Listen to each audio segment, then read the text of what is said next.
Well, good day, everybody. Welcome to the Lifetime Training Podcast. I'm Jason Stella here, your host, and I've got something that some of you may have heard of, some of you may have not, but I'm excited to talk about it, and it's isometric exercises and the benefits of it. Today, I've got Brad Thorpe, husband, father, and inventor of Isophit, here to talk about the benefits and the whys, hows, and whats of isometric exercise. And something I just want to start with, because it caught my eye when I was reading some of the backstory about Brad, and something that he put in is, you know, as this show's recording, as the document I was reading, as I was reading it, it said it should be apparent that low isometric strength contributes to some and many of today's most deadly and undesirable health and performance conditions.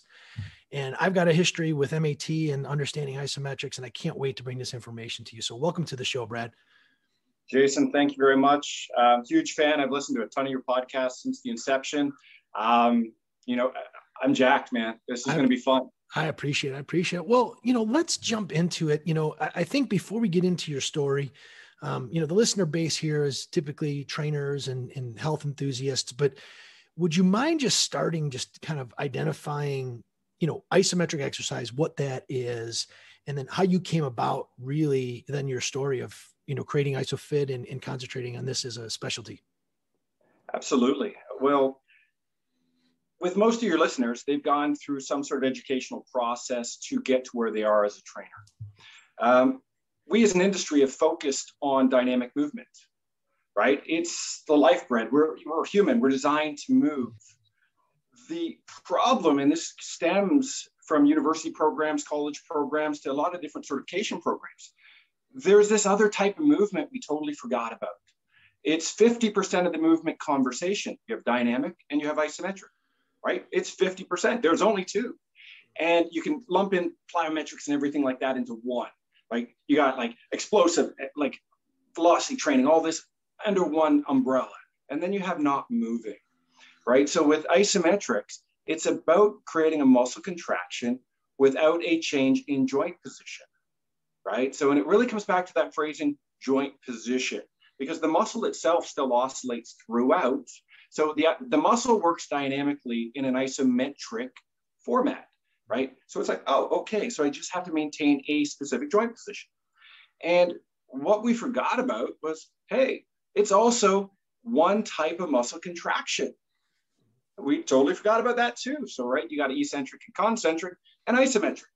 So the industry as a whole overlooked, forgot about, didn't pay attention to this world of isometrics. And it is mind-blowing. The rabbit hole is awesome. You and I currently are sitting isometrically, stationary. We forgot about that. We don't have, be it society, we haven't trained this component, right? You're familiar with the SAID principle, specific adaptation for imposed demand. Well, if we're not training to stay still, staying still kind of difficult. And it becomes problematic to the office worker, the gym goer, the athlete. So that's kind of where it was. And I've always looked at how do I differentiate myself from the masses, right? You're familiar with MAT. I was an MAT graduate as well. I also went through a program called RTS, which is Resistance Training Specialist Program. And I know you're familiar with Tom Purvis and the great things he's doing with that program, right? But with those programs as well, and I graduated both in like 2006, so a long time ago. What I recognized then and what I still recognize now is we don't hit home on the isometric component, right? We still focus primarily on dynamic movement. And here's a way that we can craft a story that says, hey, if I can give you strength and stability before you move, how great is your movement going to be? What is the resistance or what is your force tolerance going to be? Like you had Greg Roscoff on a couple of weeks ago, right? Or I think it was at the end of last year. And, you know, genius, just a genius human being. But he was talking about force tolerance and force generation. Absolutely. It's like, it's imperative. It prevents pain. It prevents movement dysfunction. And it prevents injury if you have higher levels of force tolerance and force generation. So that's the world that I sort of said, you know what? I want to live there. I want to be the guy that, you know, this is where you start. It doesn't matter the activity you do. Start here. Start with isometrics. Make sure your foundation. That's why I love the name of that book. Exactly. Yeah. One of my favorites. Yeah. Oh, and it's, you know, based off what Jason told, he was talking to Todd Durkin the other day, and was listening through it. It's like, the passion that you brought to this book, you know, start here. It was just like, man, I got to listen to it. So I downloaded it yesterday. I listened to a half of it. It's phenomenal. It is like life-altering phenomenal. It is. Well, you know, and to bring that back now, you know, obviously isometric exercises, you know, briefly talked about, you know, through the certifications that I've been, I mean, MAT, obviously jumpstarts are all about that, but, you know, fast forward to the popular certifications and education, you know, that are out to the masses. When I say popular, you know, there's components of isometric exercises to a certain extent that they talk about more when you're working on corrective type of things. But some of the things that you're talking about are different in that you're using isometric to not necessarily work on corrective exercise, but to become a better performance athlete or explosive athlete as well. And I think there's a differentiation there, and I'd love to dive into the corrective side, but, you know, I also want to kind of ask you, how did you end up kind of falling in love to this passion? What was the thing that sparked you to say, I think there's a market here and I want to go after this? Well, I'll give you a little bit of backstory. So I'm a kid who loved exercise. I wasn't the smartest kid in the room by any means. And, you know, it's a great place to be sometimes, but I was an athlete and I was good at athletics. I played high level lacrosse. I played high level rugby, went to school on a volleyball scholarship in Canada. So I was consistently looking for something to enhance my performance, right? So I hit the gym. I started lifting weights when I was 13. I'm 47 now, right? So we've been doing it a fair bit of time, this whole exercise thing. But exercise to me was super important because my mom's dad died when she was 15 years old. So I never knew my grandfather. He died of a massive heart attack, right? And so she was 15. Dad died, single family growing up in the city of Toronto. And my mom, you know, marries my dad. She has 3 kids. Her mom is now 68 years of age, and my mom's 31. And my grandmother dies of a massive heart attack, right? So I grew up in a household where it was always heart health, heart health, heart health. And not necessarily exercise, but don't eat bad. You got to maintain your cardiovascular fitness. And it's like, okay, cool. So I'm exercising, but from 13, I go to school for a program called Fitness and Lifestyles Management. We're doing all kinds of cardiovascular rehabilitation type training. Yep. And if you don't know, you will soon find out that I had blood pressure of 150 over 100. I'm a physical specimen. You would look at me and say, you're an athlete. Wow, there's no question. You're doing about 30 hours of exercise a week. So why is my cardiovascular system just screwed? And we find out I have what's called preventricular contractions. So my heart doesn't fire properly. And they want to medicate me. And I'm like, well, okay, when do I get off the medication? And I'm 19 years old. And they go, wow. Well, you'll never get off it. You'll be on it for the rest of your life. I'm like, for what? They're like, well, you need to be healthier. I'm like, I can't get more healthy. Yeah. So that's a little bit about my backstory. So jump forward. I graduate college. I'm doing some training, you know, doing 40, 50 hours a week, like really kind of crazy busy. And then I have this guy, he goes, hey, Brad, what do you want to do when you grow up? I'm like 27. I'm like, what do you mean? And you know, this guy, Grant Roebuck, he just sold his company for like some, you know, beautiful amount, like $300 million. So I'm going to thank you for talking to me. Any insights? He goes, so what do you want to do? And I'm going, I want to open my own gym. He's like, well, why would I leave this gym to go to your gym? And I came up after, you know, a couple minutes of like deep, really reflective thought. I came up with, because I'm a nice guy. Yep. You know, and his response was, yeah, you are. You're a great guy, but I'm not going to interrupt my life and my habits to go to your facility. My office is upstairs. You know, I park downstairs. This is in between. So he's like, go differentiate yourself. And that comment transformed my life. And it was kind of like, what do? I want to be a good trainer. Like, I'm busy, like, but I'm working in somebody else's facility. And it's like, oh, what do I do? And then, you know, you put that comment to the universe. This guy named Scott Forehand walks up to me and says, hey, Brad, I hear you're a busy trainer. I hear you got a whole bunch of clients. How would you like to learn something new, innovative, cool, wonderful? And I'm like, who are you? Sure, why not? I am willing to sit down. So he name drops. He's talking about this guy, Greg Groskopf, who's like this budding genius. He's talking about this guy, Tom Purvis, you know, also like just this, you know, miraculous mind. And so I'm like, oh, okay, well, I don't know you. I don't know them. So you know what? I'm going to sit on this. So I pass up on an opportunity. So 2 years later, I injure my back, right? I'm going to we're like drunk cottage type injury. Like and this is craziness. So a buddy of mine is sitting in the chair and he's like, I don't know, like let's call him 240 pounds. So he's not a small guy. And so I go to tackle him in his chair. And because I know we're recording this. So this is what he does. He goes, eh? And I fly over him. And there were several alcoholic drinks prior to this. So I land on my shoulder at water's edge. My feet come up over behind me. I basically do a scorpion, fold myself up so my bum is in my mid back. I thought I broke my back, right? I couldn't walk for about a week and a half. Like, we're talking excruciating pain, vomiting, like just brutalness for days. So I phone my buddy Peter, this guy Peter Chasson, you know, I don't know if you know Peter. Unfortunately, he's passed. Like, just a juggernaut in the Canadian fitness and health and well-being sector. And so Peter goes, come see me. Let me introduce you to this stuff called MAT. I go down and it's like, okay, they're talking all these really big fancy words like iliocrostalis, you know, longissimus. I'm like, I'm a trainer. I'm like smart. What the hell are you talking about? He's like, dude, those are muscle names. You're a trainer and you don't know what they are. I'm like, no.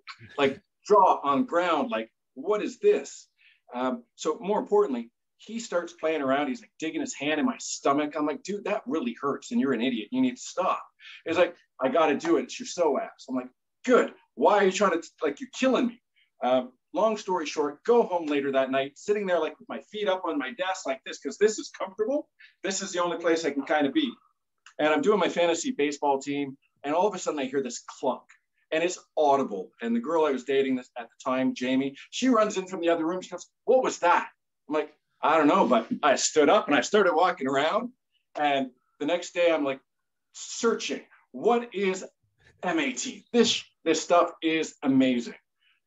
So that kind of started that path. And then I thought to myself, well, if I'm going to be the best trainer in Canada and the most recognizable, and more importantly, have the understanding to help the most amount of people, well, I got to do this other program too, this other thing that called that RTS. So naive, let me tell you, I was naive and signed up for both programs at the same time. Oh boy. I wanted to do both. And I'm in Toronto, one's in Oklahoma City, as you know, right? And the other's in like Denver. There was a satellite course, you know, thankfully out in Columbus, Ohio. So I was fortunate enough to at least cut down some travel time, but like 28 trips in a year and a half. Crazy. And, you know, when I signed up for it, I think I had about $1,000, and it was just like, how am I going to pay for it? Yep. I don't know. Don't care. I'll figure it out later. And it's amazing, you know, and I don't want to go off into too much of a tangent here, but the influence that those two guys have had in the industry, and, you know, I don't have the same story, but a similar story of how I came about. I was lucky to learn from Tom when he was with NESM in the early days before the whole thing switched over to the Mike Clark group and all them. But it's just amazing the influence that they have, the knowledge that they have, and you know, what they've been able to do in help. And there's so many trainers out there that are very similar to what you were saying, the way that you were before, you know, being introduced and really deep diving into the biomechanics and really understanding the anatomy and physiology, not only what it is, how it works, and where to go and find it. So It's amazing. Well, that's great, man. And so, I really want to just dive right into now, the science behind, what you've been able to find and what's been out there around isometric exercises, and then how you've come to apply those things into what you do. Well, as we sort of were mentioning prior to, I had some blood pressure issues. Then in 2008, I saw this, or I heard the study that came over the airwaves that said isometrics is a great way to lower blood pressure, right? And for a guy who's been in the exercise industry for like over a decade now, it was like kind of like mind blowing. It's like, hold on, I'm using isometrics for neuromuscular reeducation with MAT. And you're telling me that isometrics is good for blood pressure? Like, I went to school, they told me don't do it. Like, it's contraindicated. Like, talk to any medical doctor, they'll say don't do that. So I basically jumped down this rabbit hole and I haven't stopped falling. This is the most incredible journey I've, to be honest, ever been on. And, subsequently, I've dedicated my whole life to it because I had blood pressure and it was like basically, or blood pressure issues, and it was like 150 over 100. Within 2 weeks of introducing isometrics into my life, my blood pressure was normalized. And how much were you doing? Like how long? Like daily, like 15 minutes. Okay. Like nothing crazy. Yeah. But I've been fighting blood pressure issues at that point for 14 years. And it didn't matter what cardio I did, what weight training I did, whether I drank, whether I didn't drink, whether I ate this, tried that. My blood pressure was always like, pre-hypertensive and elevated. And instantly, like 2 weeks later, normalized. Never had an issue since. Wow, that's fantastic. Absolutely fantastic. So talk to me, I remember hearing, during one of the classes, low level isometrics in the muscle shortened position is what helps create stability in that muscle, generally speaking, right? And later on, reading a book called Therapeutic Exercise for Segmental Spinal Stabilization and Low Back Pain by Hodges, Hall, and Hides, those guys talked, and in those same words that we heard Greg speak, to time and time again, came from that particular book, I believe, because I read it there too, and that was the position in which you were supposed to be holding to increase the muscle stiffness capabilities, of the muscle. So again, increasing the stability, not tightness, but stiffness of the muscle. And as we've talked about, it being a slinky spring, as opposed to a, more of like, being a garage door spring versus a slinky spring that we've heard, so many times. And, that helps create the stability of those particular muscles. So what outside of that, what else have you then found out about, how to go about this and what other benefits? It really comes back to who are you training, right? Because if you think about, like, let's take a 100-meter sprinter. They start isometrically and generate a huge amount of force, right? A gymnast, as they're holding a tuck, they're doing an isometric as they're going through the air, right? A guy doing a bench press, his whole platform of his whole stability has to be isometric. We go, hey, just like, work on your bracing. So we've been doing isometrics for years. We just changed the word, right? Anti-rotation. Well, isometrics, right? So it's like we've been using it in everything else. And like if you look at a squat, like a 1RM squat, you got to be braced pretty damn good. And if you break somewhere throughout that, we say bad form, high risk, injurious. So it's like, okay, well, what I did was sort of say, okay, well, if it's good for blood pressure, if it's good for neuromuscular reeducation, what else is it good for? Well, it turns out that it's great for increasing tendon stiffness, right? Okay, that's good. That helps with force generation, right? Nobody ever talks really about how do you properly train tendons, right? We only talk about muscles, nerves, cardiovascular system.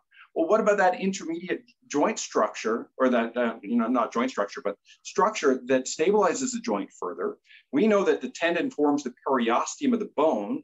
So from a force transference perspective, if you have weakness or slack within your tendon structure, you're going to impair performance, right? And now I'm going to drop a bomb on you that this is like so mind-blowingly simple, but as we know, we don't talk about the simple things. We try to sound complex.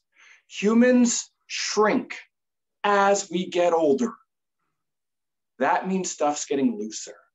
So how important is it to tighten up as we age? right? Nobody says that. They say looser, looser, looser, looser. I was like, well, the stuff's naturally getting looser. Let's add tension to the structure so we move better. Well, and it's amazing there too, because, so often, and you've probably seen this too, is I've always said some of the most injury prone people that are in pain later in life are gymnasts and dancers. And typically those are the people that really have an incredible amount of stability, mobility, when they're younger, but then as they age, and again, I've heard and, confirm here too. And I believe is that as we age, also the fast twitch or the slow twitch muscle fibers are also start to take on fast twitch characteristics as you age, which is again leading to that, looser type of concept as well.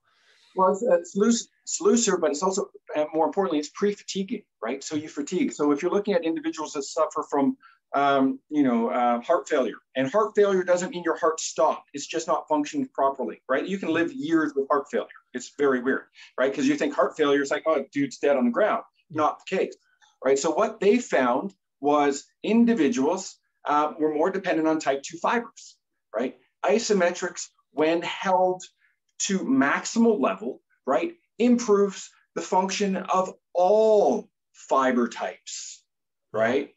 That's genius, depending on what you want to do.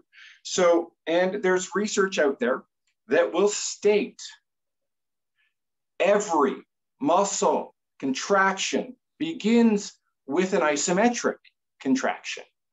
That is how vital isometrics are to human performance, right? A starting block, your isometric, right? We went over that, right? But we need to revisit that and sort of say, hey, it's not boring. It's not, it might not be the glamorous stuff, but hey, we know type 1 fibers fire first and then last, right? So that actually means they fired faster than the fast twitch, right? From a sequencing perspective. Wow. Boom, I showed up. Oh, there's the cool kid. He came, showed up at the party. He left. Now you're dependent on me, right? Like take LeBron James as an example. I don't work with him. This is not a statement about that. He doesn't play for 10 seconds. He plays for 48 minutes, right? Most sports and most athletes require endurance and that ability to withstand impact for long periods of time. Yeah, they're explosive throughout, but they didn't stop. So it's like spike, spike, spike, spike. So have you heard or seen, because it makes me think that, everything you're saying is making so much sense, is that there's so many obviously non-contact injuries, ACLs, Achilles tendons, different things like that you're seeing.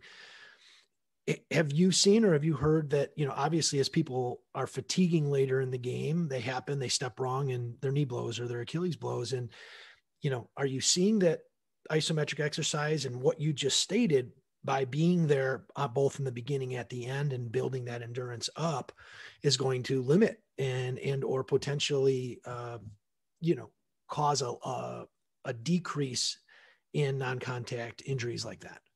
According to the literature, yes. And they will say that whether it's a single leg hop test, like post ACL tears, poor isometric strength will show up consistently with individuals who have higher levels of re-injury after surgery and stuff like that.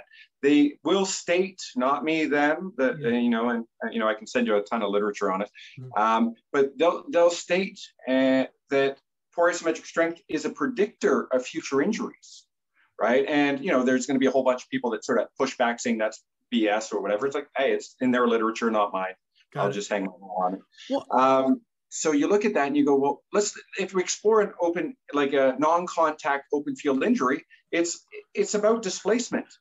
I didn't have the ability for my muscular system to fire on demand, right? And usually during the transition of movement between internal rotation, external rotation, flexion, extension, that transition phase is isometric. Did I have the ability to negatively accelerate to 0, then positively accelerate out of 0? So if I don't have that ability to control that isometric contraction on demand, and we're talking thousands of seconds, so we don't think isometric, we think we're still moving because it's too fast for our eye. We transfer and we don't transfer properly. And what it is, it's like we're standing there and it just slides, right? We have the inertial effect going in one direction. We change direction. The larger mass rips that ligament apart, Yep. right?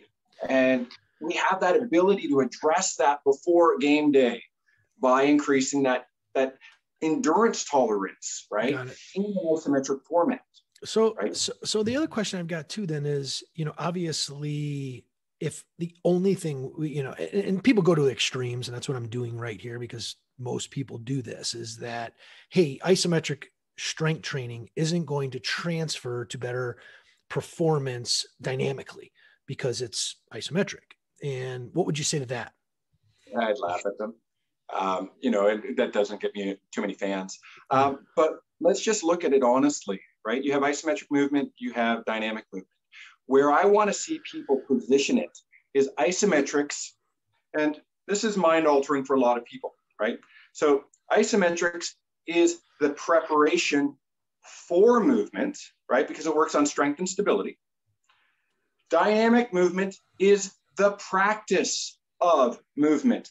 I don't care what your activity is, whether it's football, running, powerlifting, lifting weights, general gym exercise is always the practice of movement. It's high skill involved, right? What I'm saying is, let's go back to super crazy simple. Let's work on creating maximum strength, because 1RM is velocity training at a slow level. It is not maximum strength. We all know that. It's submaximal, right? If you disagree with that, I'm sorry, but you are wrong. Accept it, move on. So with isometrics, right, if you're looking at power development, right, like, how they graph it, the velocity curve or the strength velocity curve. Yep. The vertical axis, what do they have, right? Strength. Across the bottom, speed. They have speed or velocity, however you want to phrase it. So zero velocity is what? Isometric, right? So the measure of isometric, so that strength component, what they're actually talking about is isometric strength and velocity. So you have this great thing, and it's like the thing that sets the power curve is your ability to generate isometric strength. Mm-hmm. You have to practice the skill of the activity you want to be good at. Mm-hmm. So combine both, right? And then you see freaks, right? So you see absolute freaks of nature, right? Like, I've seen people increase their deadlifts PRs by 30% in 3 weeks, right? Just by adding isometrics. Because the component, when you're looking at force transference, did you have like bleed within that force? Like, did that knee transfer force better? Did that leg, you have 19 different muscle structures that stabilize the knee, which is getting a little bit more advanced than your quads, hamstrings, calves, right? When you actually look at the actual true structures. So when you explore it to the nth degree and you go, how do I get strong and stable to transfer force better?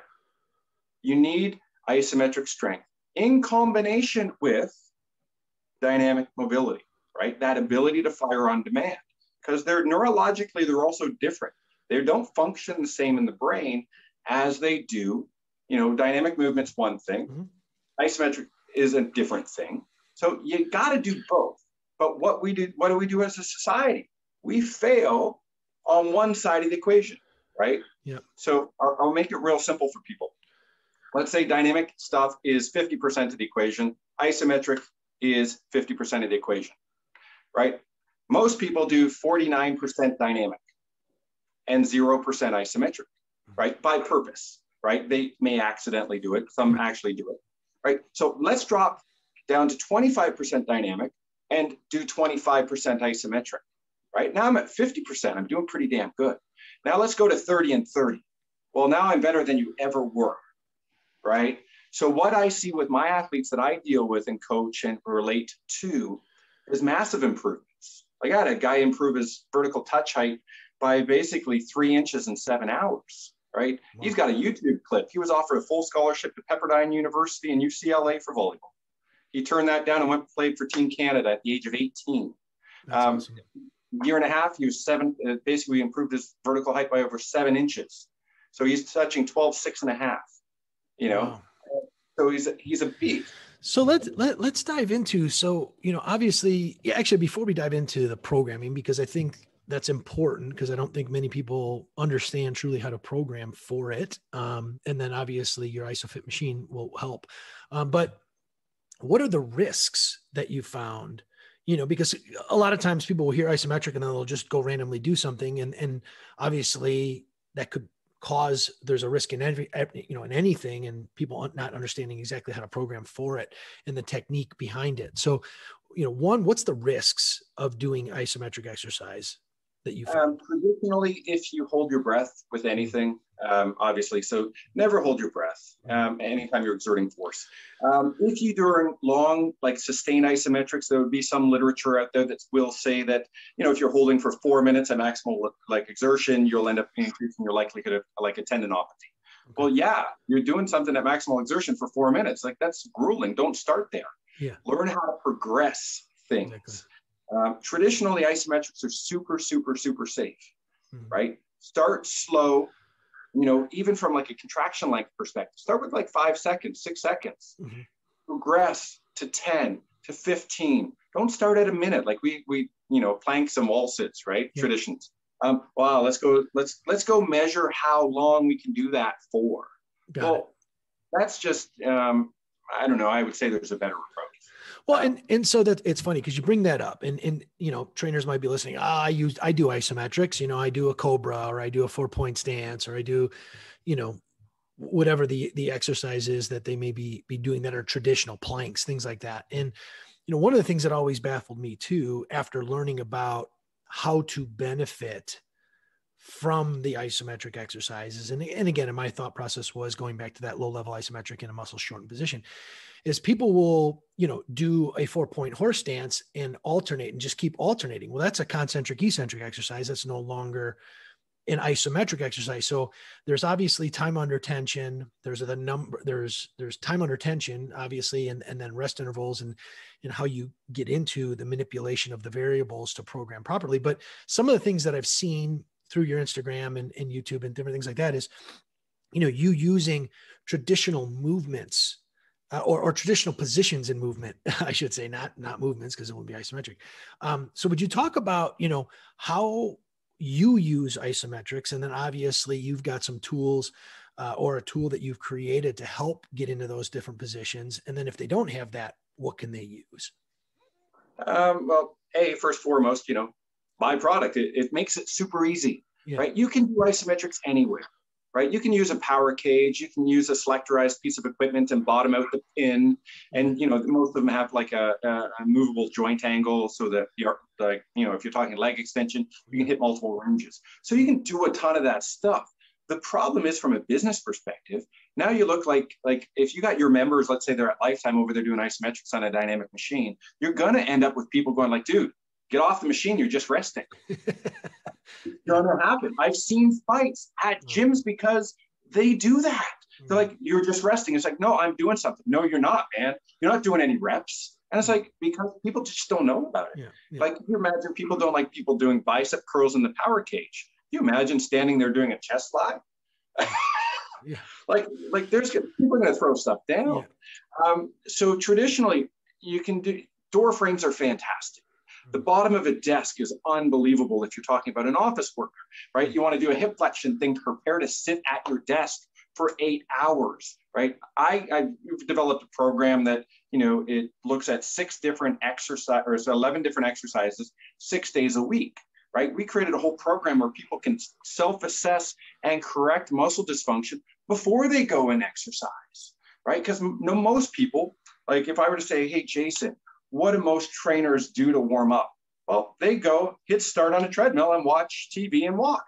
Well, how did you prepare to go walk and do that stuff? So we created a whole program with that so people can self-assess and correct muscle dysfunction. My goal with that is to have people say, well, manual therapy becomes obsolete because I don't need people because I fixed myself. Like, how cool is that? Like, I'm super cool. Yeah. So again, like, let's just say a deadlift position, how would you program that particular one out for somebody who says, okay, I want to get better at the deadlift dynamically, but I'm going to use that position to do an isometric. So what would you recommend to them, in a starting position? How long do you hold? How much time? How much rest? So on and so forth.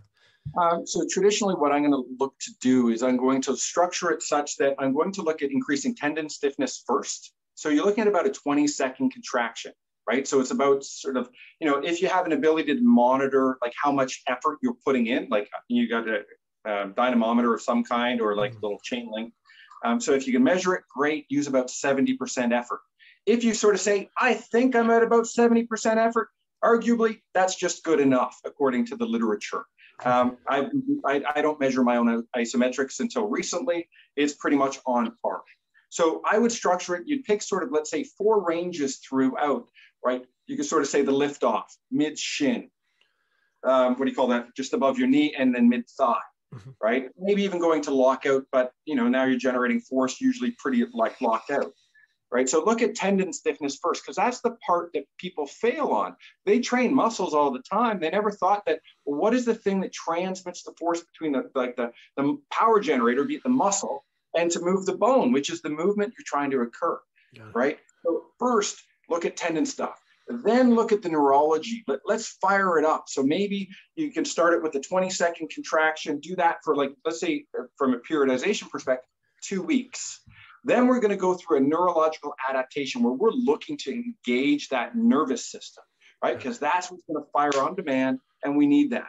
So we stabilize, then we work on the nervous system. So again, that's like less than 4-second contractions. Okay, so you said then, let's call it, there's multiple positions, using deadlift as an example. Let's just start starting position, and they're going to hold it for 20 seconds right off the bat, or do they hold it for 4, then rest, then 4, then rest, or go for 20 seconds first, right? 20. But don't try very hard because you're new to this. Yeah.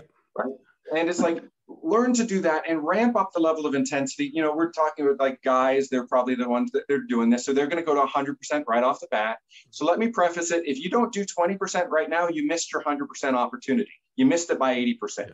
Right? So it's going to lead to potentially some risk. Our goal, eliminate risk, improve performance. So you just do one set of 20 seconds and then move to the next position? I would look, basically just touch upon it. Right now, if let's say you have some sort of tendinopathy, you have a problem. You might spend a couple more repetitions, like 3, 4, 5 repetitions, but do that sort of specific area a little bit longer, a little bit more frequent, with a little bit less intensity, because you already know you are, vulnerable. So if I'm doing multiple reps, let's say I'm going to do 3 reps of the 20-second hold, what's the rest period? I would go limited, less than 20 seconds. Okay. Right. So about a 1-to-1 or 1.5. 1-to-1, and from a rest perspective, the reason that I do that is basically I want to increase blood flow to basically occlude blood flow to the area, then have like this surge of blood flow and then re-hit it again. Right. So it's almost like if you look at some blood flow restriction training, right? Isometrics is the ultimate form of blood flow restriction, right? It provides occlusion to the tissue. So you get this basically this obstruction to the blood flow because the muscle's occluded. But then you relax the muscle and it's this surge of blood flow, which is fantastic. So, it's got great healing properties as well. And specific to tendons, they get poor blood flow anyways, right? So here's a way that we can increase blood flow to the tendons. So now, if you're going to take this thing and you're going to combine, obviously, are you saying to only do isometric workouts over a period of time and then go back to dynamic, or how do you mend the two together? You would, depending on the goal of the individual, like for the general gym population, just put the isometrics kind of at the beginning, like, where you would traditionally put your 15-minute warm up. Do isometrics there, skip the cardio section, the hot and sweaty stuff, because you're going to get hot and sweaty doing isometrics, right? You're going to prime the nervous system. Then if your goal is, I like gym exercise, I want to do gym exercise, I got my sports training, go practice the skill of the activity, right? So put isometrics first, because that's your strength and stability. Then the mobility stuff is all skill development, right? And it doesn't matter the load you're lifting or the activity you're doing in the way I approach it. Got it. Right? And what can a person expect in seeing or feeling results with regards to, if I do it 3 times a week, let's say I do my deadlift, I'm just picking on that one right now, just we've been talking about it. If I do the deadlift isometrics 3 times a week, what will they start to feel or see to let them know that this thing is working? So I started working with he's a writer. A lot of people in your audience, you might know him, a guy named Lee Boyce. So he writes for T Nation and stuff like that. So I challenged Lee. It's like, Lee, come in and experience this. So we set, I think it was the second or third session we did. We basically set his PR record. Oh, wow. Oh, yeah. So you're seeing like, quick, huge, especially in experience. I mean, you're taking experienced lifters with a training age of, 10, 20, 30 years that are seeing exponential results. God, what in the heck can it do for a beginner? Oh, it's insane. Like, so we created a program called 30 and 30. So with isometrics, traditionally it's boring, right? So it's like, okay, well, how do we make it exciting? How do we create a program around this? So we created a program called 30 and 30. It's 30 isometrics in 30 minutes, right? So it's like to get that ADHD guy. It's like, oh, you bang, bang, bang. So it's 45-second muscle contraction with 15-second transition at maximal level, recognizing that you'll hit peak and then you'll start to fatigue. So your maximal level will drop off, right? From a load perspective, that your perceived exertion actually goes up, right? So we have a built-in safety mechanism, making it easier to let you work through this grueling environment, right? So with that, so we see on average with our blood pressure people, right, about a 15 to 20 millimeter mercury drop in a month. We see on average a pound of fat loss 15 pounds of fat loss, right, in a month. And that's on 15 hours of committed exercise. I'm not a nutritionist. I don't touch nutrition. If you want to eat cheeseburgers and eat ice cream, that's on you. I specialize in this. So I don't go outside my lane very often. Right. But recognize I did have, like, from the dynamic world, I did study under some of the world's foremost experts. Right. So I'm pretty versed in that. So we see blood pressure improvements. We see people with pain, right? Pain is a huge seller for people. People don't like being there, right? If I've got dynamic motion, like instabilities, people say that's bad, right? Is motion unstable or is it stable? Well, if it's moving, it's unstable. It has to be, or it doesn't move, right? So what we do is we add stability and we go, oh, well, now I can tolerate more force.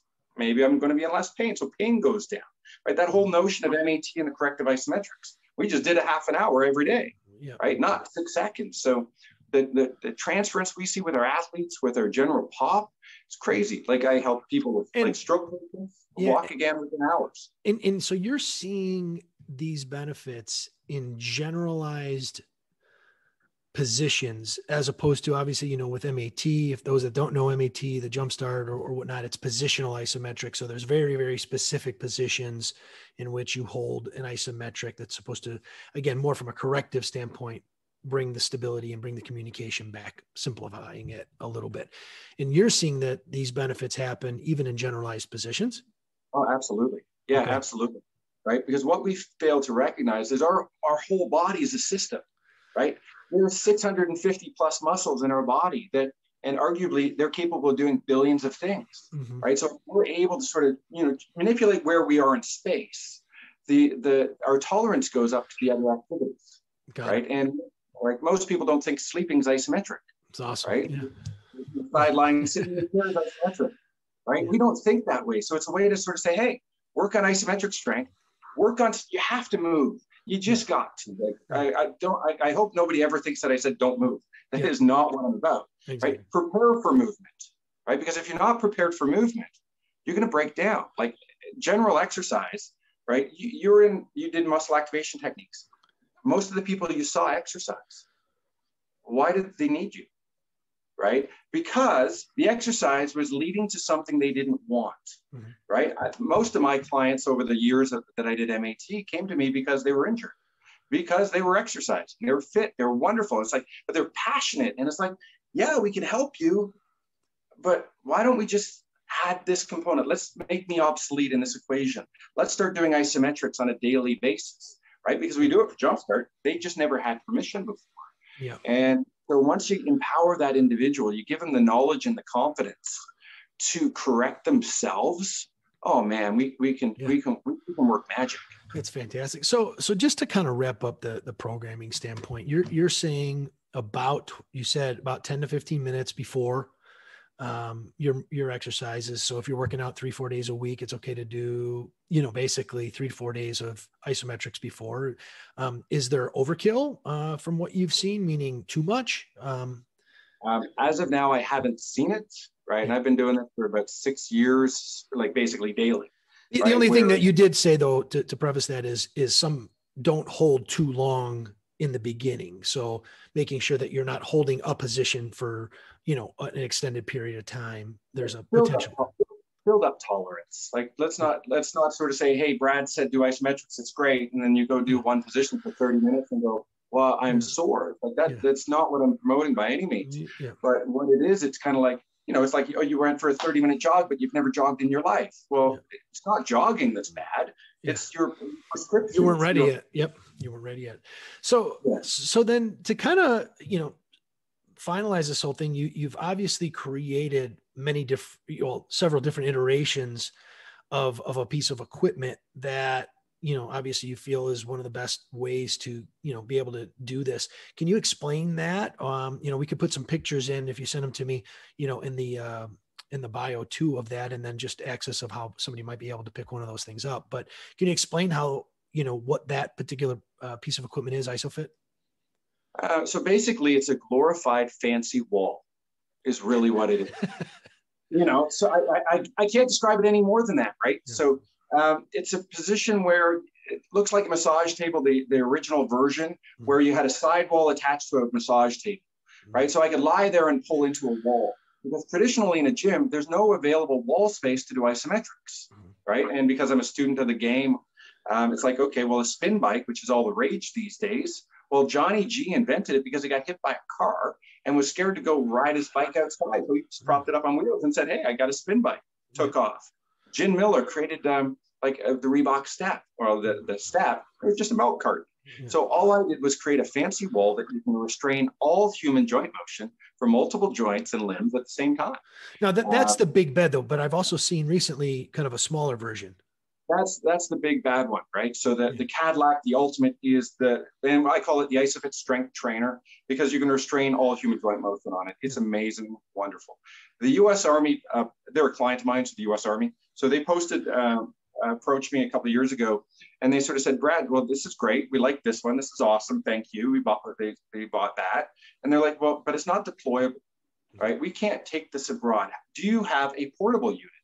And it's like, oh, that's kind of interesting. You're not a bad client. So I just sat on that for a little bit because I'm a solopreneur. I have too many things on my plate on the given day. So it's like I was just sitting on that. Then COVID came around, and it's kind of like, let's do this. Let's move forward with this project. Everyone's going to be at home. So we created a rendition or a version of it. It's 39 pounds. It's got a footprint of 30 by 32 inches. So it takes up less than 7 square feet of space. And it's basically, if you can carry 39 pounds, it's 100% portable, right? I can do deadlifts on it. I can do like Zercher squats, or I can tie a belt to do belt squats. So basically it made it isometrics super crazy available to the general population, right? Like, so if you're sitting at home and you can't phone the road because they're like, 8 months delayed right now because everyone ran out, right? I got a home gym that you can use that literally takes up no space, no time. The setup time, it takes you let's call it 2 minutes to put on, 315 pounds. Well, we have what's called, we call it or dubbed it force matching technology, right? It's play off Newton's third law of motion. For every action, there's an equal and opposite reaction. Mm-hmm. So if you pull into our restraint bar, it's going to match your outputs. Mm-hmm. It actually makes exercise safer than traditional exercise. And the reason for that is you have the inertial effects of the load you're transferring through space, right? Most people don't even know what I just said, right? So if you have the inertial effects, and inertia is the consequence of accelerated movement. So if I'm moving a load fast, the load is it's changing rates, loads throughout my movement pattern, right? As I fatigue, that load actually gets heavier relative to my fatigue state. So when Greg was talking about muscle inflammation and the negative effects of muscle inflammation, right? That's a lot of the stuff we have to approach when it comes to exercise. Like, we as exercisers are creating the inflammation that's causing the disease states and stress we're looking to actually avoid. And what I'm saying is I can help you avoid that by looking at this and approaching it from this. and adding it in. That's great. You know, well, hey, where can they find that? Is it just on your website or where? Yeah, website, basically. So with the Isophit M.S.K, so it's M.S.K, which, you know, is a pun, you know, obviously musculoskeletal for the physiotherapist, but it stands for Mobile Strength Kit, right? So basically go to www.isofitmsk.ca. The prices are in Canadian for all my American friends, so it's going to look expensive, but it actually is way cheaper because of the exchange rate. You know, so you can look at that, and you know, we're stocked up. Our basically delivery. You buy today, we ship tomorrow. Beautiful, right? Beautiful. So it's so beautiful that we're not stuck up with you know, too much. And I'll add the links in the bio and in the body of this. But man, I appreciate it, man. It's excited me to kind of go out there and do it. You know, more of this. I'm training my 13-year-old kid. I mean, obviously, I think it could be an amazing thing for kids, especially learning their form. You know, prior to doing, you know, these complex movements and the skill, like you had said. So this has been a blast. I really appreciate you taking your time. Anything else you want to leave the audience with before we go? I just want people to always think that there's a way to train for movement, right? And that's isometrics, right? Isometrics is a way you train for movement. Motion or dynamic exercise is the practice of, right? So it's like, how did you train for movement today to move better tomorrow? And we have to think about the actions that we do today, like literally, like what is the effect of my gym exercise today 30 years from now? Am I going to have a knee replacement? Am I going to have like spinal stenosis? Am I going to have this, right? My goal in life is to create health, change lives, and give back. Yeah. Right. So I'm able to do that daily. I get some pretty extraordinary messages from, you know, life-changing stories that people contact me and say, wow, I didn't think isometrics could do this. It's like, it does a ton of stuff. And, you know, we've only scratched the surface. Yeah. And again, I think people out there, what comes to my mind too, is some of the things, if you listen closely to the podcast, you know, increased strength, increased vertical, you know, those are on the obviously performance side, but in relatively very, very short periods of time, in you as a trainer, your ability to get them to feel something different in a short period of time is worth more than you could ever imagine, because that's what's going to keep them coming back to you. So I can't overemphasize that. And obviously people need to go and learn how to do this stuff properly. And I did our best, hopefully today, to try to do this, but I'd love for you to maybe send me some links and where they can further their education with regards to doing this properly as well. That would be great to add. Well, and I'll definitely do that. And we're one of the evolutions of myself and my company. We're no longer equipment manufacturing. We're now a media company. Right? Because the one thing that we've sort of learned over the last sort of couple months since basically starting to ship the Isophit M.S.K, because before it was business to business, now it's business to consumer. So the questions I get asked every day are like, whoa, that's awesome. That's a whole like video on itself. Yep. So we're in the process. We just hired a cameraman yesterday. We built out a film studio. So we're going to have a ton of stuff, content coming. You know, from a trainer perspective, we have certification programs already in place. Like an Isofit Strength Coach certification, it's a 2-day course. We also have a professional course, which is 64 hours. Now, are those done online now? We're in the process. They've never online before. You know, I'm an old guy. I like face-to-face stuff. Yep. You know, because realistically, you know, the in-depthness of MAT. Right, with isometrics and what we're capable of doing. And this is no knock on MAT by any means, but we can do billions of things, right? I can do a hip flexion with internal rotation on one leg in an abducted position. And on the other side, I'm doing the 100% opposite thing. And it's like, how do the interrelationships of all that stuff work on your transverse plane of your spine? And it's like, oh, I thought we were talking about legs a second ago. It's like, yeah, let's explore this. This is wicked awesome. It's so much fun. But it's a rabbit hole, right? You got to be prepared to challenge beliefs and be open to learning, right? And you know, as I say, evolution requires change.